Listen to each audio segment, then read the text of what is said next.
আমার পিসি স্ক্রিনে যেরকম 3D লক স্ক্রিন দেখতে পাচ্ছেন, আপনিও চাইলে আপনার পিসিতে এরকম customise 3D lock screen use করতে পারেন। ওকে, এটা কিভাবে করব চলুন দেখে আসি। প্রথমে আমরা রাইট ক্লিক করে এখান থেকে পার্সোনালাইজ এটাতে ক্লিক করে দিব, দেন এখানে হচ্ছে লক স্ক্রিনে ক্লিক করব, এরপর এখানে স্ক্রিন সেভার এই অপশনে ক্লিক করব। এখানে এরকম একটা উইন্ডো চলে আসবে, এখানে স্ক্রিন সেভারের নিচে নান সিলেকশন করা আছে, এখান থেকে আমরা 3D টেক্সট এটা সিলেকশন করে দিব। 3D টেক্সট ছাড়া আমরা চাইলে অন্য অনেক কিছু এখানে ইউজ করতে পারি। এখানে আরো অপশন আছে, যেমন রিবনটা দেখতে হচ্ছে এরকম, প্রিভিউতে দেখে নিই আমরা।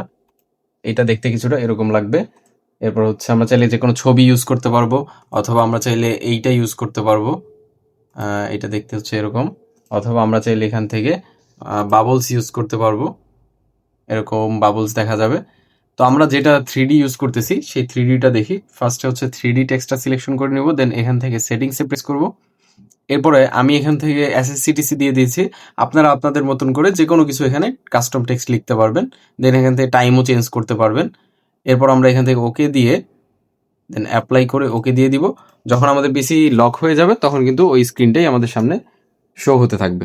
Thank you.